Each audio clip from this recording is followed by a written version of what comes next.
Afternoon everyone, welcome to my channel kitchen flavours Dalia. आज के আমি একটা নতুন রেসিপি নিয়ে চলে এসেছি। আজকে রেসিপি কি তোমরা দেখতে থাকো। এখানে নিয়েছি আমুদে মাছ,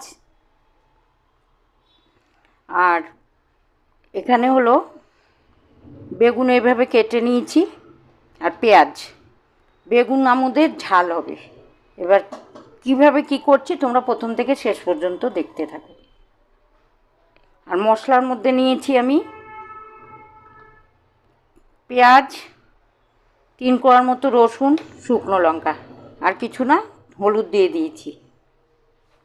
কড়াইতে তেল দিয়ে দিলাম।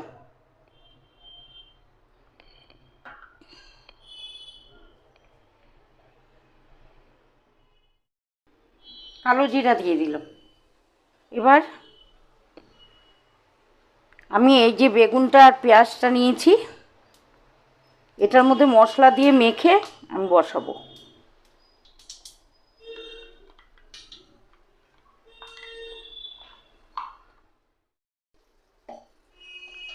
এর মধ্যে আমি লবণ দিয়ে দিচ্ছি।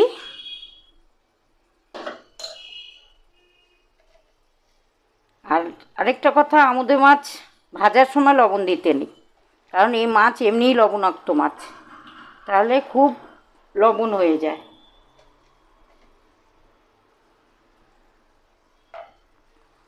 এবার আমি সরষের তেল দিয়ে দিলাম।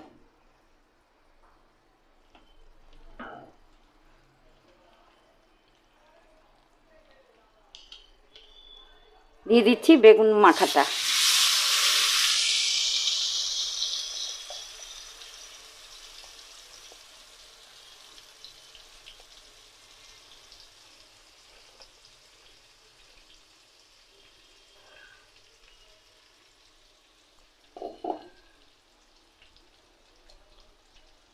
এক্সট্রা ঝালের জন্য কটা কাঁচা লঙ্কা দিয়ে দিলাম।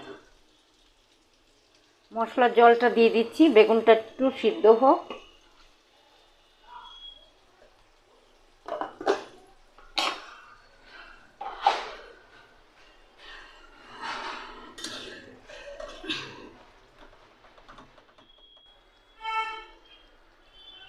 বেগুনটা একটু সেদ্ধ হোক, তার জন্য আমি ঢেকে দিলাম।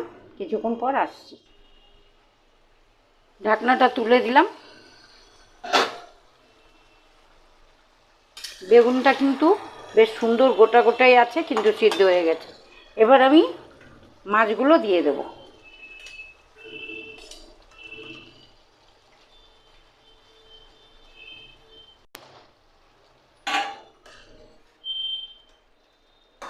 শীতকালে এই ধরনের আমুদে মাছ খেতে দারুণ লাগে, কিন্তু ছোটো আমুদেগুলোতে রং করা থাকে। এগুলো কিন্তু সত্যি মানে একদম অরিজিনাল আমুদে, বড়, দেখতেও বড়, খেতেও ভালো। এবার আমি ধনেপাতাটা দিয়ে দেবো।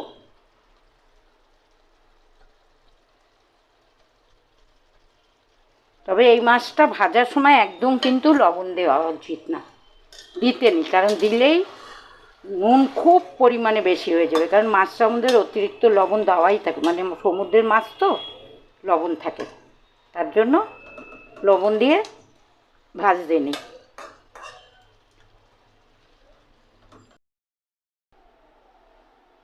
আমুদি আর বেগুনের ঝাল, বেগুন দিয়ে এই ঝাল কেমন লাগলো, এই রেসিপিটা তোমাদের কেমন লাগলো? যদি ভালো লেগে থাকে তাহলে একটা লাইক করো, কমেন্টস করো, শেয়ার অ্যান্ড সাবস্ক্রাইব।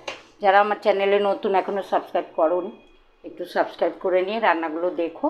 আমি আজকে 3-4 দিন পরে আমি ভিডিও দিলাম, নতুন করে আমার আবার শুরু হলো, নিয়মিত চালু হলো আজকে থেকে।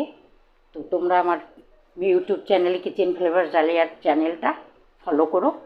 সবাই আমার রান্না দেখো, ভালো লাগলে লাইক কমেন্টস করো, আর এইভাবে আমার পাশে থাকো।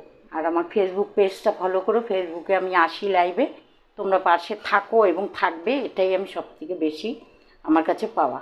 সবাই ভালো থেকো। আবার নতুন রেসিপি নিয়ে আবার তোমাদের সাথে আমার দেখা হবে। ততক্ষণ সবাই ভালো থেকো, সুস্থ থেকো, সাবধানে থেকো। আজকের মতো সবাইকে টাটা।